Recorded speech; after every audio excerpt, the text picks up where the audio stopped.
Hello students, कैसे हैं आप लोग। आज हम एक्सरसाइज 1.1 का क्वेश्चन नंबर सेकंड करेंगे। अब इसमें देखते हैं ये क्या बोलता है कि बुक में क्या क्वेश्चन दिया हुआ है कि right the additive inverse of each of the following. अब एडिटिव इन्वर्स क्या होता है? एडिटिव इन्वर्स वो होता है कि जैसे हम लोग 1 में क्या ऐड करें कि हमको 0 आ जाए, कि ये प्लस है तो हम इसमें -1 ऐड करेंगे तो 0 हो गया। ऐसे ही अगर हम 8 है तो इसमें हम -8 ऐड करेंगे तो इसकी हो गया 0। तो एडिटिव इन्वर्स यानी कि हम अगर एडिशन का साइन है तो उसको हम माइनस का साइन लगा देंगे। तो एडिटिव इन्वर्स 2/8 का हो जाएगा -2/8। ओके, ऐसे ही यहाँ पर 5/9 है लेकिन इसके अंदर माइनस है। ठीक है, तो माइनस वाले उसके अंदर हम लोग ऐड करेंगे 5/9, यानी कि -5/9 + 5/9। तो ये हो गया। ये मैं रेफरेंस के लिए बता रही हूँ, आपको सिर्फ सिंपल ये लिखना है कि 5/9। ओके, अब यहाँ पर थर्ड पार्ट दिया हुआ है -6/-5। अब आपको पता होगा कि माइनस माइनस आपस में क्रॉस हो जाते हैं, तो हमारा एक्चुअल क्वेश्चन है 6/5, तो इसका एडिटिव इन्वर्स हो जाएगा -6/5। ओके, इसी तरीके से फोर्थ पार्ट हमको दिया हुआ है। अब इन्होंने क्लेवरनेस दिखाई है बुक वालों ने कि 2/-9 है, लेकिन निशान जो होता है किसी भी एडिशन का या उसका सब्ट्रैक्शन का वो यहाँ पर लगता है, नीचे नहीं लगता है, और अच्छा भी यहीं पर लगता है। तो ये हो जाएगा इसका हो जाएगा एडिटिव इन्वर्स 2/9। सेम 19/16 के अंदर है, तो 19/-6 है, सॉरी 19/-6, तो इसको हम लोग -19/6 दैट विल बी 19/6। ओके, ये हो गया हमारा सेकंड क्वेश्चन क्लियर। अब देखते हैं क्वेश्चन नंबर 3 में क्या कह रहा है।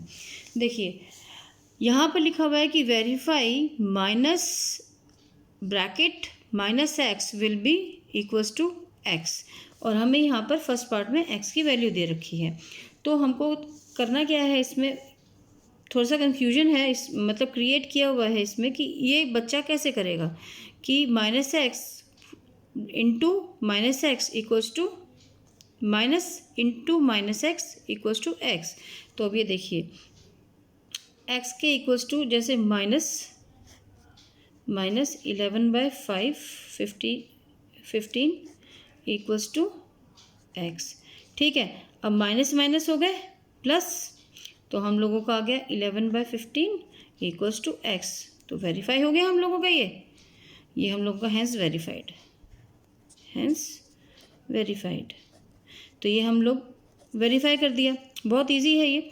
अब एक बार फिर दोबारा क्लियर कर देती हूँ कि हमको ये प्रूफ करना है, माइनस को मल्टीप्लाई करेंगे -x से तो x होना चाहिए। तो x की वैल्यू हमको दे रखी है 11/15, तो हमने एज इट इज़ ब्रैकेट में x हमने 11/15 लिख दिया, माइनस लगा करके बाहर से माइनस, जब ब्रैकेट खुलती है तो प्लस हो जाता है, तो 11/15 इक्वल्स टू x।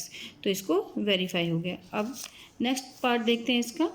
अब इसमें दे रखा है कि x की वैल्यू दे रखी है -13/17। कंफ्यूज करने के लिए बुक में बिल्कुल क्लियर दिया हुआ है कि बच्चों को कंफ्यूज किया गया है कि अब बच्चा कैसे करेगा। अब इसमें क्या करना है कि एक तो हम लोगों को ये -13 तो है ही, ठीक है, -13/7 ये तो हमारा है ही। अब ये जो बाहर वाला माइनस का निशान है, ये वाला निशान, ये हम यहाँ पर लिखेंगे, और फिर बिल्कुल जो बाहर है, बिल्कुल ब्रैकेट के बाहर, ये हम लोगों का यहाँ आ जाएगा इक्वल्स टू x। ओके, अब इसको माइनस माइनस प्लस हो गया, और फिर ये माइनस करेंगे तो फिर हम लोगों का -13/17 आ गया इक्वल्स टू x। तो फिर ये वेरीफाई हो गया।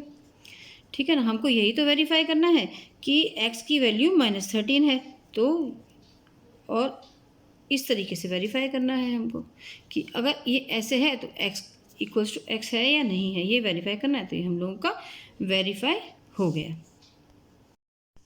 देखिए क्वेश्चन फोर्थ के अंदर हमको क्या दिया हुआ है कि हमको इसमें find the multiplicative inverse of the following, कि हमको इनका मल्टीप्लिकेटिव इन्वर्स निकालना है। तो मल्टीप्लिकेटिव इन्वर्स में कुछ नहीं है कि हमको इसको उल्टा करके लिखना है। देखिए मैं बताती हूँ, इन्वर्स का मतलब अपसाइड डाउन, कि जो ऊपर है वो नीचे और जो नीचे है वो ऊपर। अब ये देखिए, इसको समझिए कि इसके नीचे कुछ नहीं है तो समझिए 1 है, तो इसको हम कर देंगे 1/13। निशान हमें नहीं छेड़ना है, निशान हमको ऐसे ही रखना है। मल्टीप्लिकेटिव इन्वर्स का मतलब ये होता है कि हम क्या किस चीज़ से मल्टीप्लाई करें कि आंसर 1 आ जाए। तो जैसे देखिए 5/2 है, तो हम लोग इसको 2/5 से मल्टीप्लाई करेंगे, तो ये सारा का सारा एक दूसरे से कट गया, आंसर आ गया 1। ठीक है, तो मल्टीप्लिकेटिव इन्वर्स के अंदर ये होता है कि हम किस चीज़ से मल्टीप्लाई करेंगे कि हमें आंसर 1 मिल जाए। ओके, तो इस तरीके से हमको कुछ नहीं करना है, न्यूमरेटर और डिनोमिनेटर को अपसाइड डाउन करना है। जो न्यूमरेटर है उसे डिनोमिनेटर बनाना है, जो डिनोमिनेटर है उसे न्यूमरेटर बनाना है। ओके, अब सेकंड पार्ट देखते हैं, -13/19। तो कुछ नहीं करना है, 19/-13। अब माइनस को आप लोग चाहे बीच में लिखें, लगाएं, या यहाँ पर लगाएं या ऊपर लगाएं, इससे कोई इशू नहीं है, आपका आंसर सही होगा। ठीक है, लेकिन ये याद रखना कि हमें निशान को चेंज नहीं करना। निशान चेंज करने के साथ ही हम लोगों का आंसर चेंज हो जाएगा। ओके, इसको हम करेंगे मल्टीप्लिकेटिव इन्वर्स, मल्टीप्लिकेटिव इन्वर्स। ठीक है, ऐसे ही 1/5 है, तो इसको हम 5/1 लिख सकते हैं या 5 लिख सकते हैं। ओके, ये इसका मल्टीप्लिकेटिव इन्वर्स है, शॉर्ट फॉर्म में लिख दिया है मैंने। अब देखिए फोर्थ पार्ट के अंदर हमको कहा है -5/8 इंटू -3/7। ठीक है, अब इसको कैसे करेंगे, पहले हमको ये सम को सॉल्व करना होगा, तब हमको आगे इसको प्रोसीजर हमें फॉलो करना होगा। तो 5 3 15, माइनस माइनस प्लस हो गया, 8 7 56। तो अब इसका मल्टीप्लिकेटिव इन्वर्स हो जाएगा 56/15। ओके, ये हो गया इसका मल्टीप्लिकेटिव इन्वर्स। अब ऐसे ही फिफ्थ पार्ट में दिया हुआ है कि -1 को -2 से मल्टीप्लाई करके /5 है, और इसका मल्टीप्लिकेटिव इन्वर्स बताइए। अब ये बहुत मतलब बच्चों को कंफ्यूज करने वाली बात है। तो अब इसमें देखिए, इसमें कुछ भी नहीं करना है, हमको पहले सम को, जो भी हमें सम दिए गए होंगे उनको हमें पहले सॉल्व करना है, और फिर उसके बाद उसका मल्टीप्लिकेटिव इन्वर्स हमें निकालना है। तो -1 इंटू -2, तो ये हो गया 2/5। इसका मल्टीप्लिकेटिव इन्वर्स हो जाएगा 5/2, क्योंकि यहाँ पर माइनस माइनस प्लस हो गया। ओके, अब लास्ट क्रूशियल, अब इसमें -1 के अंदर हमें कुछ भी नहीं दिया हुआ है, ऊपर नीचे हमें कुछ नहीं दिया हुआ है, सिर्फ एक -1 दिया है। कंफ्यूज करने के लिए ये क्वेश्चन है, बुक वालों ने बहुत मतलब क्लेवरनेस दिखाई है कि हाँ बच्चों को किस तरीके से कंफ्यूज किया जाए। इसमें कुछ नहीं, और ये आगे फिल इन द ब्लैंक्स में भी आएगा क्वेश्चन। ठीक है, कि -1 का मल्टीप्लिकेटिव इन्वर्स क्या हुआ। अब देखिए, जब मैंने अभी ऊपर भी आपको बताया कि जब कुछ नहीं होता तो हम उसके नीचे 1 मानते हैं। तो इसका क्या हो गया, -1/1 का आंसर हो गया -1। इसका भी मल्टीप्लिकेटिव इन्वर्स यही होगा।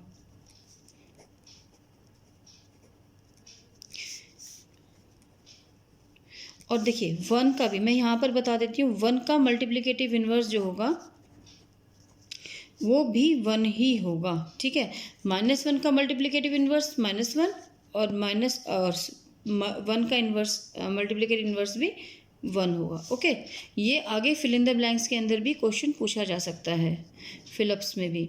ठीक है, ये अब आपको क्वेश्चन 4 तक मैंने क्लियर कर दिया है। ठीक, अब आगे क्वेश्चन 5 देखेंगे। तो स्टूडेंट्स देखते हैं क्वेश्चन 5 में क्या कह रहे हैं, हम बुक से ही करते हैं इसको, कि name the property under multiplication used in the following, कि इनमें प्रॉपर्टी कौन सी यूज़ हुई है। तो प्रॉपर्टी बतानी है कि -4/5 को into 1 equals to 1 into -4/5 equals to 4/5। तो इसमें ये बताना है कि इसमें प्रॉपर्टी कौन सी है। पहले -4/5 को मल्टीप्लाई किया 1 से, फिर 1 को -4/5 से, तो उसका आंसर आ गया -4/5। तो यहाँ पर आइडेंटिटी है 1 इज़ अ मल्टीप्लिकेटिव आइडेंटिटी, क्योंकि यहाँ पर 1 से ही मल्टीप्लाई किया जा रहा है, और अभी पीछे भी बताया मैंने। तो यहाँ पर इसका हो गया answer 1 is the multiplicative multiplicative identity okay. अब इसके सेकंड पार्ट को देखते हैं।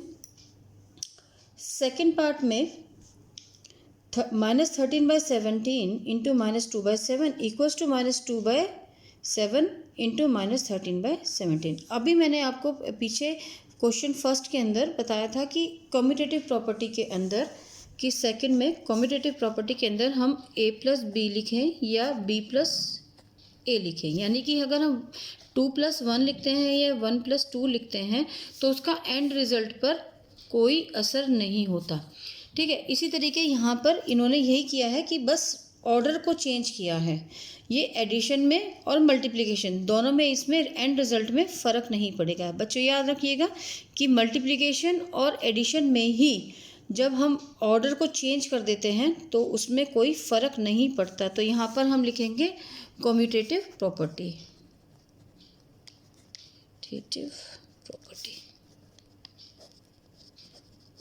ठीक है। कम्यूटेटिविटी लिख दे सकते हैं या कम्यूटेटिव प्रॉपर्टी लिख सकते हैं।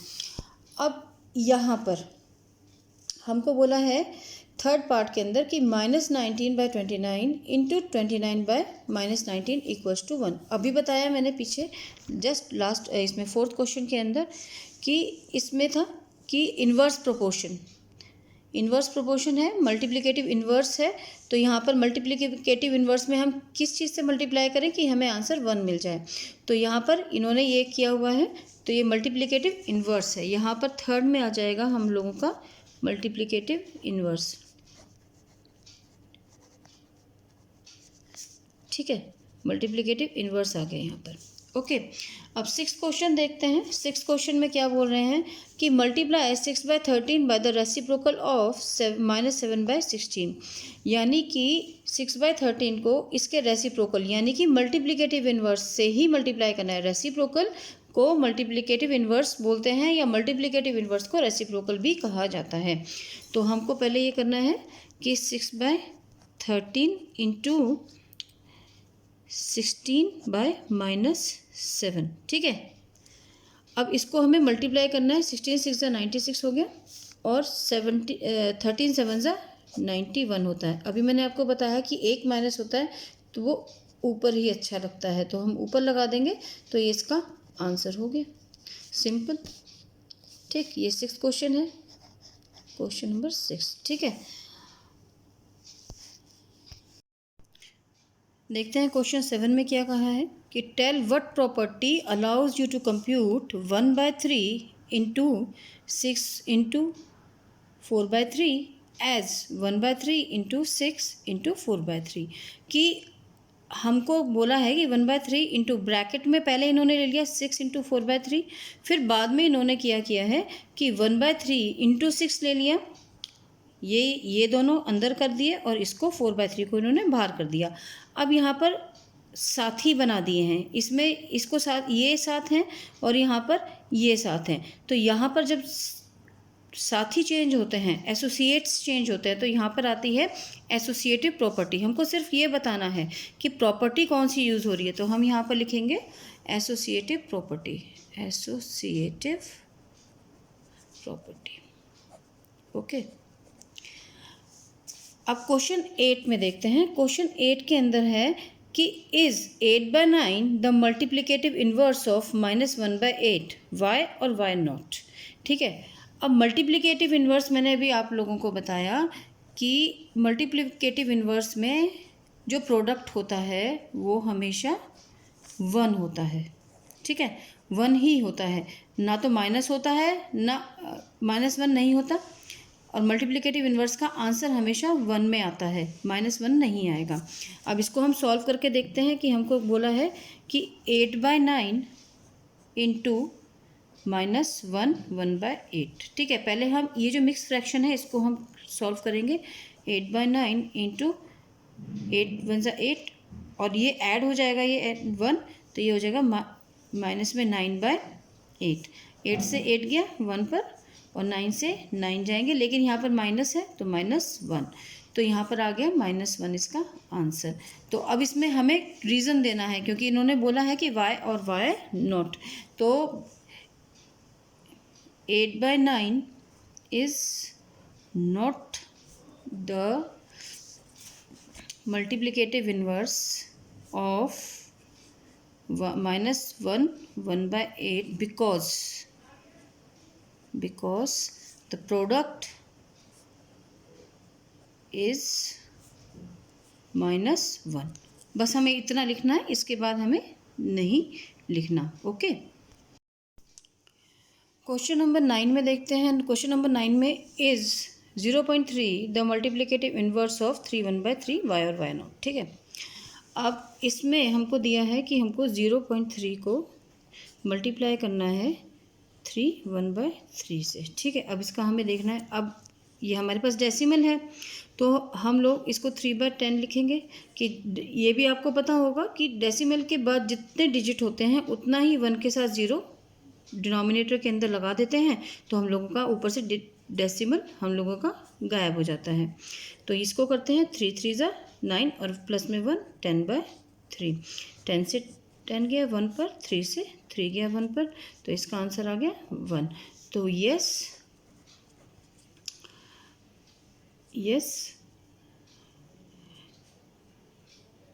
0.3 is the multiplicative inverse of 3 1/3 because the product is 1। product is 1। Okay students, ये 9th तक हमने क्वेश्चन कर लिए हैं। अब मल्टीप्लिकेटिव इन्वर्स में हमेशा याद रखिएगा कि प्रोडक्ट जो होता है 1 होता है, -1 नहीं होगा। ठीक है, क्वेश्चन 8 में -1 था, इसलिए वो उसका मल्टीप्लिकेटिव इन्वर्स नहीं था। क्वेश्चन 9 के अंदर ये इसका प्रोडक्ट 1 है, तो इसका ये मल्टीप्लिकेटिव इन्वर्स है। ओके, देखते हैं क्वेश्चन 10 के अंदर क्या लिखा है। क्वेश्चन 10 में है कि राइट, अब पहला क्वेश्चन है राइट, फर्स्ट पार्ट लिखा हुआ है कि the rational number that does not have a reciprocal. तो इसका आंसर 0 होगा। क्यों, आइए देखते हैं 0 क्यों होगा। कि रेसिप्रोकल में मतलब हम लोग लिखेंगे 0 अगर लिखा हुआ है तो हम मान लेते हैं हमेशा 0 के नीचे 1। तो अगर 1/0 लिखते हैं तो ये हो जाता है नॉट डिफाइंड। मतलब ये एक ऐसा नंबर है जिसका कोई मतलब कोई बता नहीं सकता कि क्या है, तो ये नॉट डिफाइंड है। तो 0 ही एक ऐसा नंबर है जिसका कोई रेसिप्रोकल नहीं होता। ठीक, अब सेकंड पार्ट में दिया हुआ है कि the rational number that are equal to their reciprocals. अच्छा, इसका आंसर होगा सिर्फ 1 एंड -1। बताती हूँ क्यों। क्योंकि देखिए 1 को 1 पे लिखेंगे तो 1 को 1 लेंगे 1 हो गया। ऐसे ही -1/1 करेंगे, इसका रेसिप्रोकल करेंगे तो 1/-1 फिर माइनस में 1। तो बस यही दो नंबर्स ऐसे हैं जिनका रेसिप्रोकल, जिन रैशनल नंबर्स का अपने रेसिप्रोकल के इक्वल होते हैं, जो the rational numbers that are equal to their reciprocals. ठीक है, अब द रैशनल नंबर थर्ड है कि the rational number that is equal to its negative. देखिए इसका भी आंसर 0 ही होगा, क्योंकि 0 को अगर हम माइनस में 0 लिखें 0, तो 0 कभी माइनस में नहीं होता। ठीक है, 0 को अगर माइनस में लिखेंगे तो भी 0 होगा, 0 को अगर प्लस में लिखेंगे तो भी 0 होगा। तो 0 की वैल्यू जो होती है हमेशा 0 ही होती है, और कभी पूछा भी नहीं जाता कि माइनस में है या प्लस में है, तो 0 0 ही होता है। ओके, तो इसका आंसर भी 0 है। ओके, अब क्वेश्चन 11 है हम लोगों का fill in the blanks. Book में ही देख लेते हैं कि 0 हैज़ डैश रेसिप्रोकल, यानी कि 0 का कोई रेसिप्रोकल नहीं होता। क्योंकि मैंने अभी बताया कि अगर 0 आ जाता है, 0 के नीचे 1, किसी भी नंबर के नीचे 0 आ जाता है तो वो नॉट डिफाइंड हो जाता है। ठीक है, तो 0 हो गया।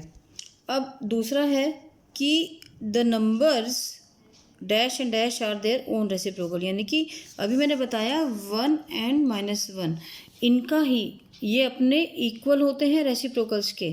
तो ये खुद के रेसिप्रोकल्स होते हैं, तो 1 और -1, और रेसिप्रोकल ऑफ -5 इज़ -1/5, क्योंकि -5 यहाँ पे हम 1 ले लेंगे तो इसका उल्टा हो जाएगा 1/5, और मैंने पहले भी बताया कि माइनस जो है वो ऊपर लगा देते हैं। ओके, अब reciprocal of 1/x where x is not equal to 0 is क्या होगा, इसका भी x होगा, क्योंकि x जब नीचे आ जाएगा, अगर x अगर 0 होगा तो वो नंबर नॉट डिफाइंड हो जाता है। ओके, तो इसीलिए यहाँ पर ये भी आ जाएगा। समझ लीजिए कि 1/2 है तो यहाँ पर 2/1 हो जाएगा, तो यहाँ पर ये 2 ही हो गया। अगर x की वैल्यू 2 है तो यहाँ पर 2 आएगा, तो यानी कि x आएगा। The product of to rational numbers is always a rational number. कभी भी दो रैशनल नंबर्स को जब हम ऐड करेंगे तो उसका हमेशा आंसर जो होगा वो रैशनल नंबर ही होगा। ठीक है, अब ऐसे ही the reciprocal of a positive rational number is always positive, कि अगर हम नेगेटिव्स को ऐड करेंगे तो नेगेटिव आएगा, पॉजिटिव्स का हमेशा पॉजिटिव आंसर आता है। ओके स्टूडेंट्स, अब हम लोगों ने एक्सरसाइज 1.1 पूरी क्लियर हो गई है, और कल जो वीडियो आएगा वो 1.2 से मैं करूँगी उसको। ये वीडियो 1.1 या जो भी 6 चैप्टर से पहले की जो है 5th चैप्टर तक जो है वीडियोस वो 11 बजे आया करेंगी, और 5th के बाद के मतलब 6 चैप्टर की 7 चैप्टर की जो वीडियो आएंगी वो शाम को 5 बजे आपको मिलेगी। ओके स्टूडेंट्स, और अगर आपको मेरा समझाया हुआ समझ में आ रहा है, मेरा पढ़ाया हुआ समझ में आ रहा है, तो प्लीज़ मेरे चैनल को लाइक कीजिए, शेयर कीजिए और सब्सक्राइब कीजिए। And thank you for watching.